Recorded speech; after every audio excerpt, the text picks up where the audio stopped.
On the edge of space, before time began, there was only the hubverse.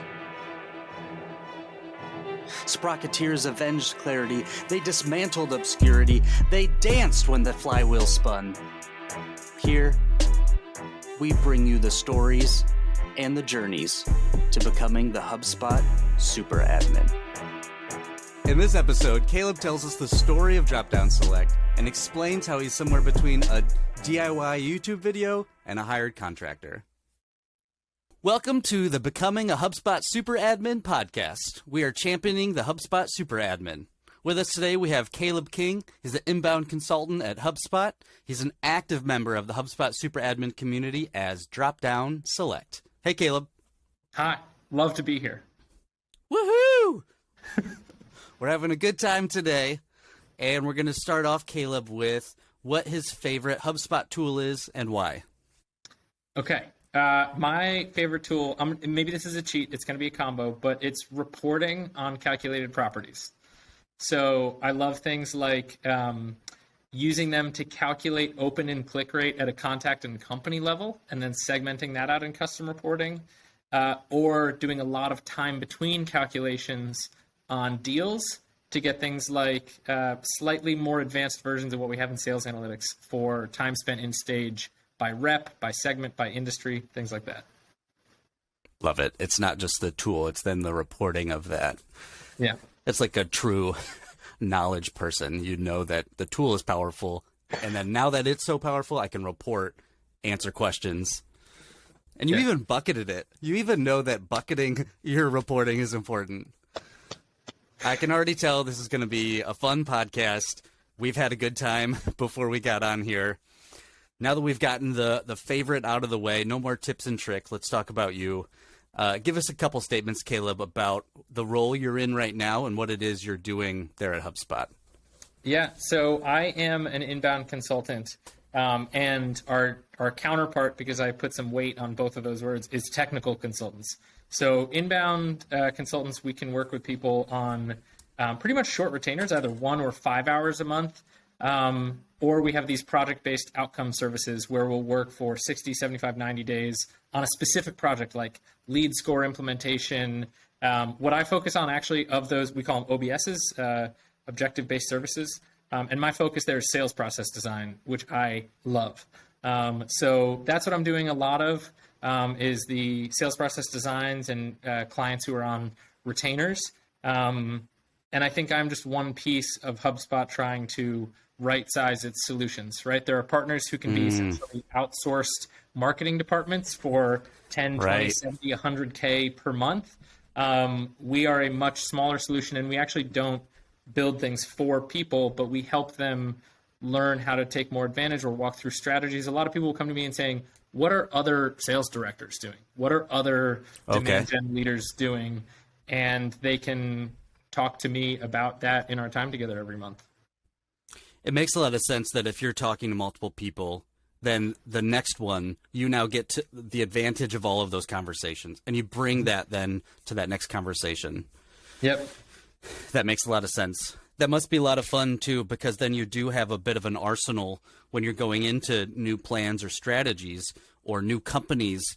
If they're trying to do something unique, you might be really well positioned to bring then a unique strategy.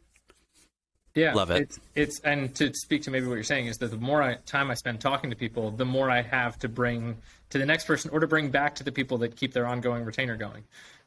There's a lot of value that builds on itself and snowballs as I go. Right. You're not going to have one meeting and then you're done. Right. So we're going to talk over and over again. So, Caleb, you're basically like a favorite book that you need to read over and over again, not because the book changes, but because you change. Right. I'm somewhere between a DIY YouTube video on redoing the tile in your bathroom and a contractor. You know, I'm like calling in your buddy and offering them a couple cases of beer to help because they've done their own DIY tiling before, you know? That's couple cases of beer, maybe a pizza when they're done. Like, the bathroom's good. The tiling's good. Yeah. But it's not the 10K contractor, cover. Agreed. All right, so now let's go back to now that we've planted kind of the right here and now stake. Let's go back to what sparked your HubSpot life. How did you get on the journey to today?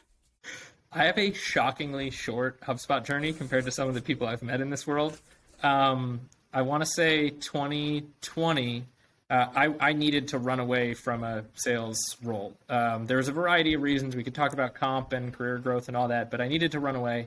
And I had friends from college who were working for a HubSpot agency at the time. And I reached out to see if they were hiring, and they were. They were hiring remotely. And so they onboarded me, and I had been using Salesforce as a sales rep. Okay. Never touched HubSpot before. And this agency's onboarding plan, they had onboarding, they had like culture onboarding and HR and 401k. And then they just said, hey, you have 6 weeks to complete these 9 Academy certifications. And it was great. Like, that was go? great. Yeah, just take your time. Well, you had other things. They gave me ample time to get them done. But their whole thing was like, in your own self-management, you need to go get these certifications completed. Interesting. And so I did, and I just like drank the fire hose of Jory Monroe and Kyle Jepsen. And Kyle. Shout out. I drank from the fire hose there, and to be honest, they were incredibly helpful. And the second part of my HubSpot education was really what I tell a lot of my customers, which is we can talk and hypothesize, and you can consume the knowledge base and the community and the academy. But what you need to really learn it is to go build a workflow based on a real life use case. So that the second part of it was then I got thrown into the deep end on being an implementation support specialist. So I wasn't the account owner. I was someone else would strategize on the meetings, and I'd sit there and listen. And then after the meetings, I'd get the homework to go build the property or the lead score, or, I'd sit there for 3 hours and build the thing in the portal. And that combined with the academy just ramped me up in like 90 days. And how could it not? I mean, because what you said is just true. At the end of the day, if you just go build it, that will teach you so much more than any book, not because the book is bad, just because you're in a tool. Right. And the academy, it is literally impossible for them to game plan for every industry's specific use case. And then you've got different revenue models, like a marketplace versus a direct seller versus a this and that. So the academy was incredibly helpful to understand the arsenal of tools, the Batman belt I had. Yeah. But to actually know which one to pull out at which given time, I needed to just be given use cases. And I'll just say this quickly, that amplified by then at that agency, I was put in charge of partner scaled onboardings.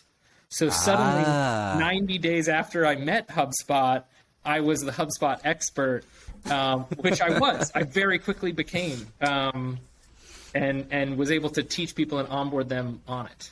So that was also a fascinating piece. I respect that as a teacher and educator, that oftentimes there is this level of beginner who might be able to dabble or know at least the words, this intermediate where you can maybe do it, you can't do it at mastery. Mastery then becomes that I know and can implement, but I can also teach others. And that's a whole nother level it sounds like you were right there at. Yeah, and so much of teaching really wasn't product specific. It was that people in onboarding who were brand new to HubSpot, brand new to especially Marketing Hub, would come to me and say, hey, here's our 3, lead gen goals, and they wouldn't have connected their domain or have connected their social account. And so honestly, part of onboarding was really just I love what you want to do and we can do it together, but you need to just build the foundation. And I'm doing just a more advanced version of that today. But that was the kind of stakeholder management and ownership was really what I learned from onboarding outside of the very specific product questions that people would ask once they did get set up. There would be a lot of, I don't know now, but I'll follow up with you later. I love everything you're saying. I totally want to talk more about there's probably 5 or 6 things I just heard from you that we're going to chat later about. So now that we have kind of what sparked it, where you're at now, there's got to be some things along the way that you personally were like, wow, I've now done that, where you previously maybe didn't realize that you would, or it was a goal and so you're actively moving towards it either way. What were some of those accomplishments, things that to you you're proud of having accomplished or achieved between now and then?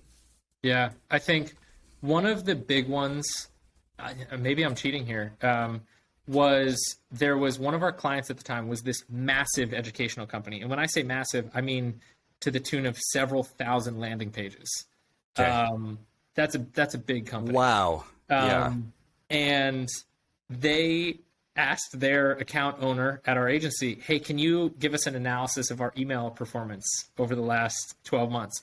And so if you know that they have thousands of landing pages, anyone close to the HubSpot world can imagine how many emails they were sending and how many different categories of emails they had.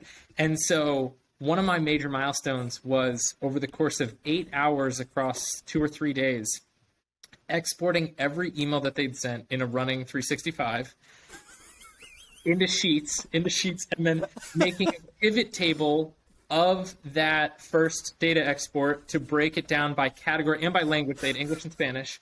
So you had like category ABCD in English and category ABCD in Spanish. And then you had category ABCD in English by quarter.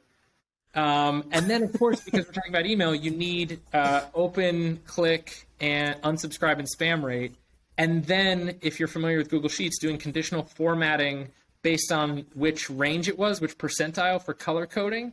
And I gave them back a very easy, clean to consume single page. And if you went into the other sheets, you were like, what the hell did he do? Is this man all right?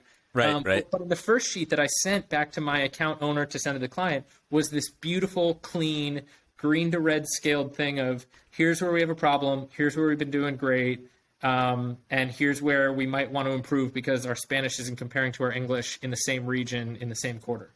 And when I finished that, I just walked away and I was like, I need a beer. I'm elite. That sounds so cool.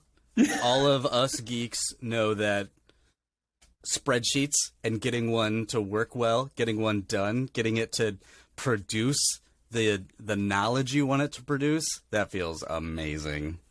I think the best thing with Sheets is as the owner of the sheet, it's kind of, I think it might be like being a parent. Like you can look at a really ugly sheet and be like, this thing is fantastic. But if I didn't clean it up through 4 layers, no one else could come in and look at it and say, I understand this and it is beautiful. So I think anytime I've tried to create like a programmatic sheet or a property or a workflow or anything even native within HubSpot, I've tried to say, how can someone who has none of my last 3 hours of context know what this can do for them, how they can use it, and why it's impactful? Like that's my goal on any final product. Caleb, that's fantastic. I mean, extrapolate that to a sales or a marketing or even a developer. Oftentimes it's documentation. Do what you're going to do, and then communicate and document what you just did and explain it. Yep. It makes a lot of sense. You didn't hit the limit on Sheets? There's like what is it? Couple million row limit? I didn't, but I also did actually filter for, they had emails that were counted as sent, but they were automated emails sent to 0 people. So about 2 hours into my review, I realized that I needed to go back and edit the underlying data source to just delete any that met certain criteria. Because I didn't thousands want, of landing pages. There's got to be like hundreds of thousands of emails. It was a lot. I will say that. It was a lot. And then you said there was English and Spanish ones. So were there duplicates of some too? There were like, there's an English version and a Spanish version of the same email? Yeah, you'd have like welcome to our 4th of July party, and then 2022, and then you'd have the exact same email in Spanish, but they were 2 separate emails. Well, of course you would have that. Yeah. There's one other milestone that I'll give you to explain my Discord name if you want. Please.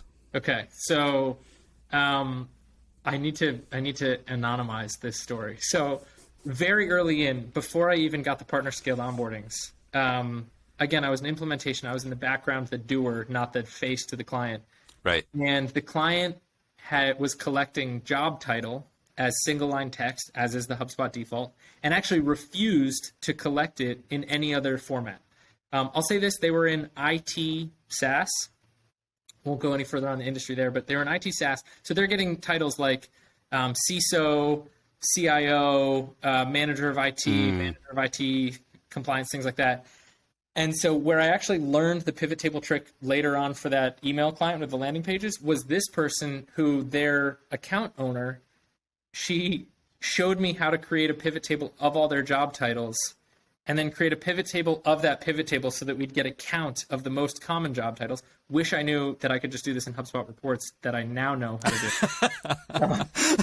Thanks, HubSpot reports. Figured out how to save about 6 hours. So I had to create a pivot table of the export and then a pivot table of that. And then I had to match that second level pivot table to their personas. In the third sheet. And then I had to take that, what I described in the third sheet, get approval from the client and go into their persona list matching and enter all those job titles in their persona list matching. And I asked their account owner, who's a lovely person, I asked her about 10 times if we could encourage the client to change their forms to drop down select properties. And she even asked the client a couple times and they absolutely refused. And so from there on, I've always told people that the hill I will die on is if that job title is important for your qualification process, there is no reason that you can't collect it in drop-down select. And I'll go a step further if people want to actually implement this in their portals. You can either do the top 10 to 15 exact rough titles that you want, or you can do 2 properties, which are department and seniority. You can say individual contributor, manager, director, VP, C-suite, and then you can say more, or you can just do the titles. If you're really focused on a specific title and you really just talk to people in marketing and IT, you can do those 10 titles. And if they put another, then you surface the single line text that's there by default, thanks to HubSpot. So anyways, that's my story. You can concatenate them later. You can make it look like one later. The idea of being able to have a filter,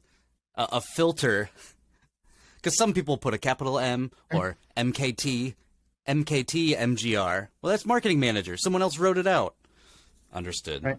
And if you want one better, if you take single line text, someone who enters in COO, if you put the wrong filtering on your persona and automation, a coordinator and a COO will fall into the same bucket because contains any of on COO and coordinator are the same thing. The struggle is real, Caleb. All right, so we have drop down select. Got it. Check. We get it now. It's the hill you'll die on. That's what it is. Yes, it is. Always. You've done the pivot table. What are some other milestones? So, I did all the Academy videos. I started crushing onboardings and crushing a high volume of them.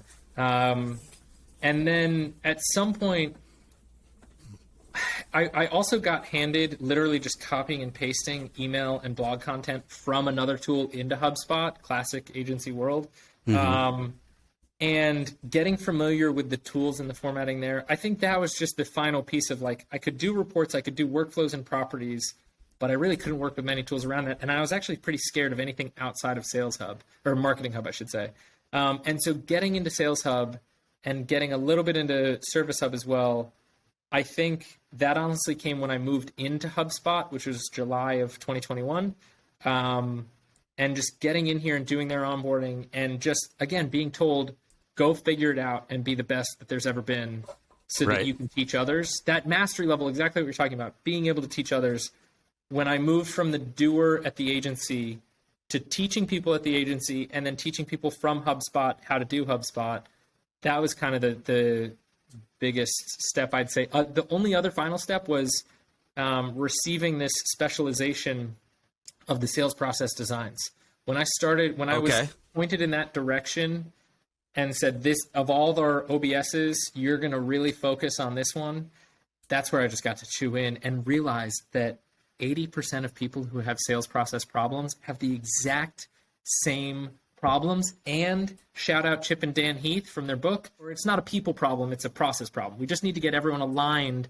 Like, we don't have lazy reps and a horrible director. We just have a super unclear process, and marketing and sales have two different definitions. So seeing that universality really unlocked so much for me. And now I love talking to CROs, VPs, directors of sales, sales managers, even SDRs who just love HubSpot Yeah. And like I love blowing people's mind, being like, hey, what are you doing manually right now? What's taking up most of your day? And I show them how I can compress a 2-hour manual work stream that they're doing into 2 workflows in about 15 minutes.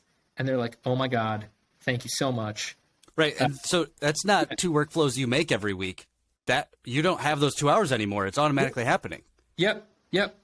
And that's what I try to drill down on when I'm talking about, when people are talking about features that are a hub level above them, and they're like, oh, that's $45 to $500 a month. My favorite thing, and I did this in my interview at HubSpot, is doing the math on the efficiency saved by their rep. So if you have 5 reps and you come to me and you tell me that they're spending 90 minutes every day on a process, and you tell me what their salaries are and what your average sales are, I can quickly do the math that if we could get rid of that work stream and compress it from 90 minutes to 20, that you would save on that $450 a month. You would be making $5,000 out the door at a conservative estimate. You're already spending more than that right now. You're spending triple that. It's crazy. You think the extra hub is a lot of money? You think that's a lot of money? Look how much you're spending now. And it's not. I try. Yeah, in my mind, I do always have that little gotcha voice. But what I really try to say is, you don't realize you're doing it. But of course. I promise you, if you want to sit down and you want to let me tear through Google Sheet quickly on this math, I can show you that you're actually sinking 3x what the hub would cost to get the tool you need. I love you for this, Caleb, because at the end of the day, you're working with a bakery, and the baker every day opens the door, turns the lights on, gets out ingredients, and makes some bread. So it's not that, oh, you're a terrible business person. It's you're good at making bread. Let me show you how this tool, right? Just like a bowl and a countertop are useful to you. Let me show you how this tool can be helpful for you in your business. Yeah. I love that.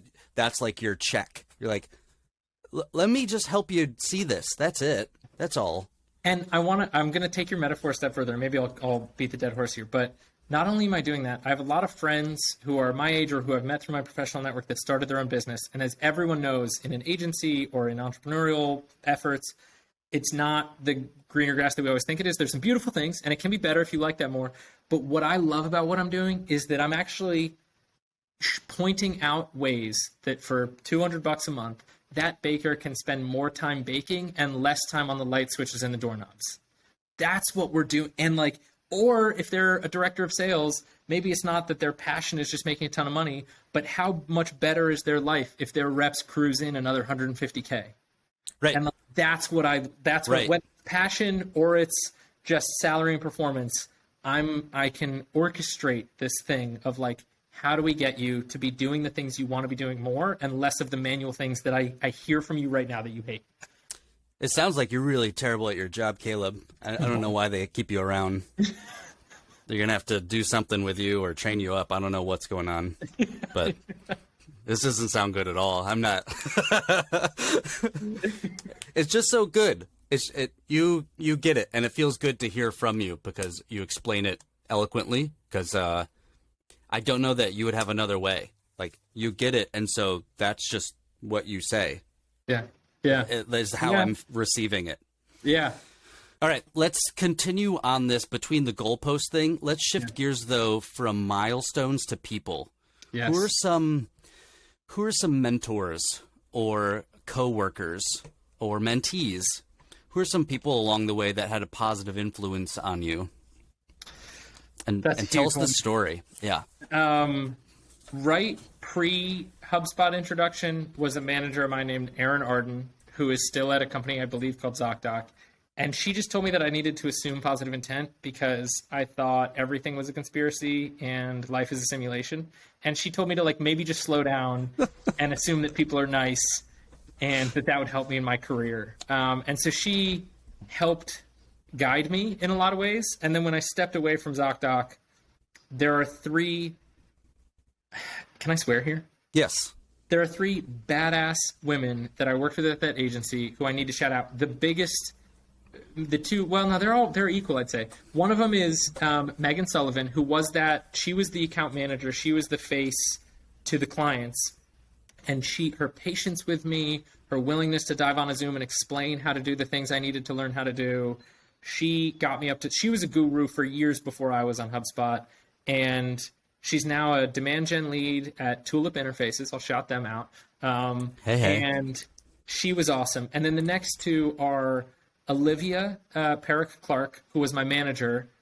Again, the willingness to explain things, the patience, the understanding and the empathy of saying, like, I have spoken this language for 5 years and I know you haven't, so I'm going to meet you where you are. I can't thank them enough for where I got going. And then the final one is another woman by the name of Karen Kreischer. And she ran the agency's, it's called a Growth Acceleration Workshop, which was a 4-hour call with the whole stakeholder team from the client company, where she would just rip apart like how their business grows, how they've worked, what they're trying to do, how they think they're trying to get to that goal.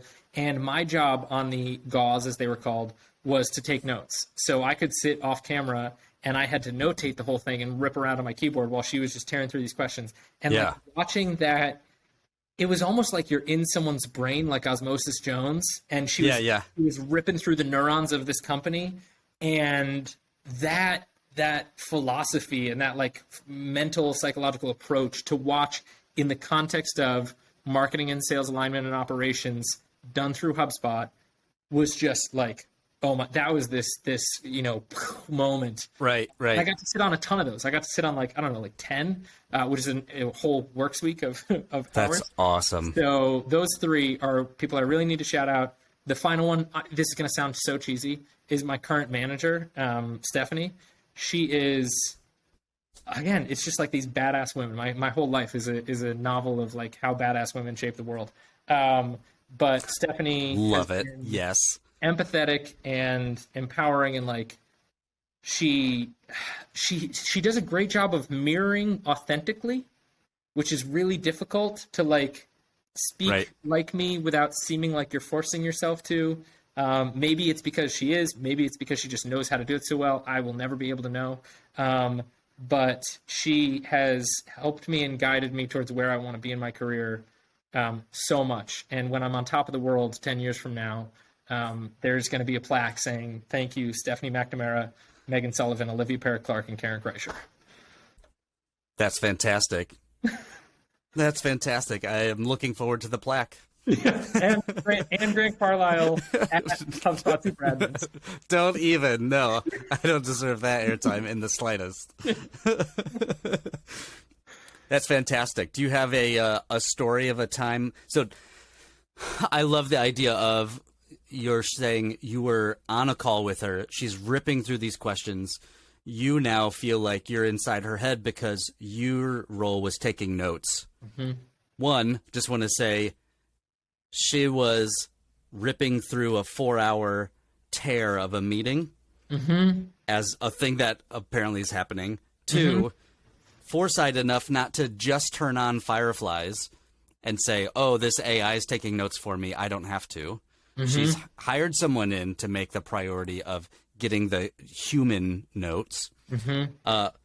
Three, then, she doing such a good job that you're communicating that you feel like you know what she's thinking and how she's thinking about it. So she must have been communicating well enough for not only the client on the other end, but then you, the note taker, to follow. Right.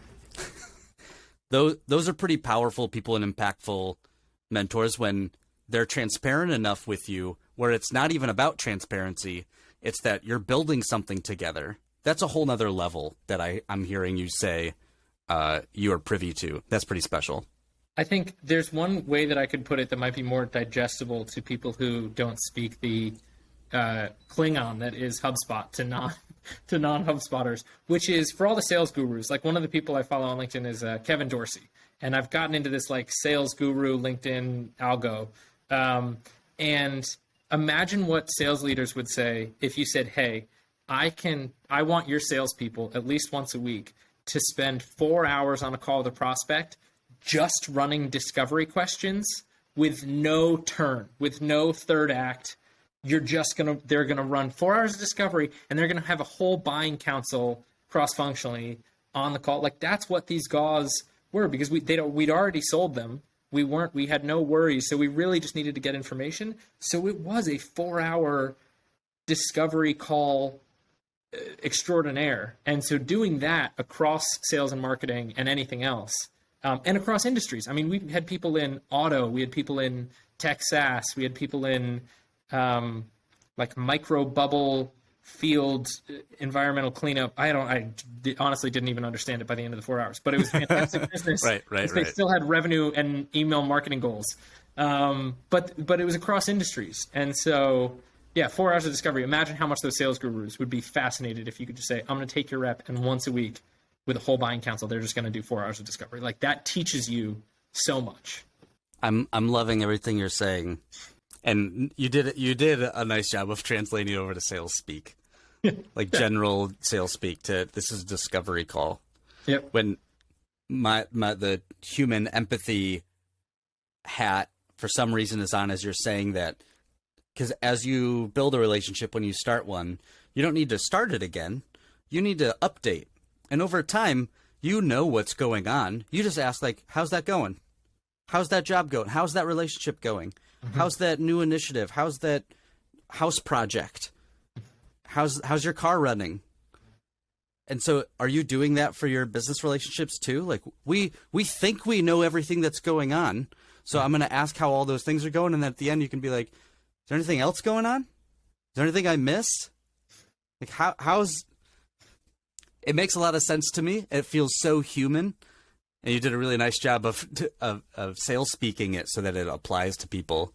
It's discovery. Mm-hmm. Yeah, discovery down. All right, I got to get out of this rabbit hole. Okay. I love what you're saying. We're not implementing right now, Grant. Stop it. Thinking of all the implications of how to apply what you're saying.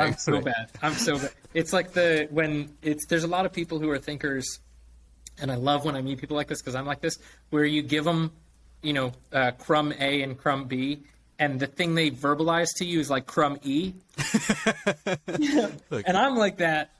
But some people, if you're in a group, what's really funny is, and I'll use a very personal example, myself and my soon-to-be mother-in-law are like that. My fiance is not necessarily. So, something will come on the news and it'll be like, there was an oil spill in the Gulf of Mexico. And her mom will just be like, the flowers. And I'll know where the connection was. But my fiance will look at her mom and be like, what are you talking about?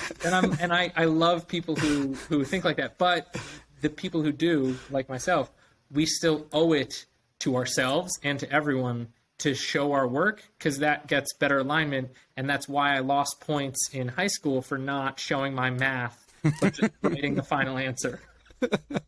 Long division? You know how to do the addition. Yeah, it was the amount of I could have had such better grades in high school if I just showed how I got there. And they would literally come to me and they'd be frustrated. They'd be like, you're getting it right, but you need to show me how. And I was like, no, I don't. I have the right answer. Smart ass. All right. On that note, then, let's finalize here on our future scoping. So Caleb, 10 years, we're talking 2032. Mm-hmm. He's standing next to you in the room, or he emerges from the woods behind you.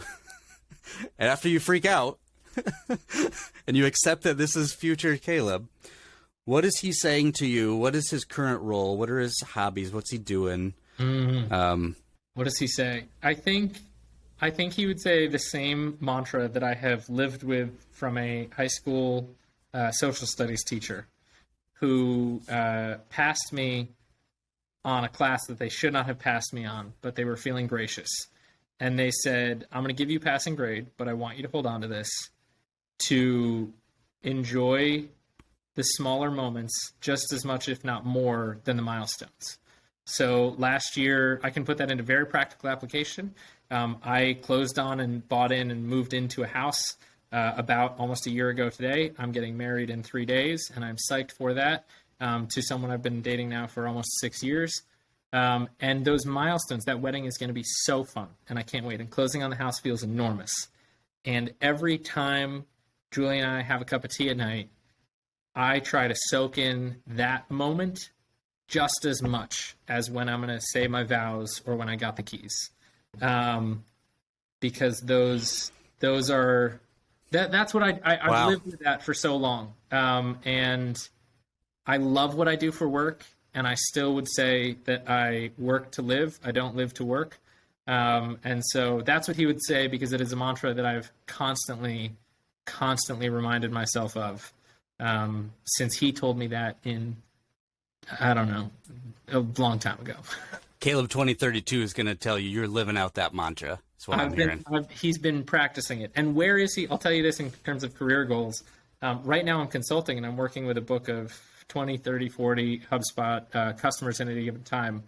What I'd love to do eventually is to build out some sort of role. And this is 5-10 years. This is long term. Mm-hmm. But build out some sort of function where potentially HubSpot has people like myself who aren't just consultants, but we are at a much smaller book of business, white glove CFOs and sales directors who can parachute into a startup that we have a lot of faith in, who just has that gap in whatever. I don't know how the cost would work, or this, whatever, there's a reduced thing in it, or equity, or who knows. Someone smarter than me with money can work out how that value trade is done. Sure. But there's people who, if you follow Wayne Morris on LinkedIn, like, he will talk about how some people don't need tomorrow a CRO, but they do need an SDR senior manager who's also willing to do some selling and some full funnel cycling. And what they need is that. And so I'd love to parachute into a much smaller book and almost be like a much more advanced, slightly closer to the ground board member, where for a limited time until they get to the maturation step within 6 to 12 months where they can finally hire and do need that person, that they have someone to fill the gap that they have. That sounds like a lot of fun. You're articulate, and I think that goes a long way with people wanting to meet their goals. More power to you on that. It feels like you're there, honestly, the way you speak already. I need to be a little bit older, because, to be honest, I think there is still some, I'd say, to be totally honest, there's a little bit of age discrimination. Like, there's no way that at X age, which I won't say mine, I'll leave it a mystery, but you can obviously do the math retro, because I haven't hidden that yet on LinkedIn. But there is some, like, there's no way that you could have the experience of XYZ. And it's so funny, because especially being drop down select, I could technically be giving you advice that, like Wayne Morris, like, what's crazy is I've seen posts from him where it's what I have been advising clients on. And he is a 5-time like board member / CRO $1 million exit person. And I'm like, I said that. And he has things that are absolutely still novel to me. I'm still learning. Learning is like a continuous path that I will never be done with. But the fact that I am hitting some of these things, but people just still doubt it and go with what feels good, because there's no way this kid could be telling them XYZ. So I am there, maybe, but I just need I need a little bit of gray, Yeah. So, Caleb, I guess I'm looking forward to reading the book of your expertise, or watching the YouTube video or the Netflix special of Caleb King coming at you, getting your ass in gear. It's going to be the next, oh God, who's the guy? The Radical Ownership. His name is like, not Junko or something. It's this crazy Marine who wrote a book about like extreme ownership, but that'll be me for HubSpot. Heard. Where can people find you, Caleb, in the case they want to reach out to you? The best place would be either LinkedIn, connect, and shoot me a message. I would challenge people to just shoot, I always am more open to a connection request that comes with like, hey, this is why I'd love to connect. Or I will drop into superadmin if you're in the HubSpot world. And I'll be in any of the channels and just tag at @dropdown_select. So LinkedIn and superadmin Discord are the two best places. Love it. That's awesome. You can't miss him at @dropdownselect. He's the only one. Thank you so much for sharing your story with us, Caleb. Really appreciate it. Thank you. It's awesome. I love being here. All of you listen out there, thanks for being here. Enjoy your HubSpot journey, and look forward to you on the next podcast. Take care. Becoming the HubSpot Superadmin podcast is available at HubspotSuperadmin.com or wherever you get your podcast.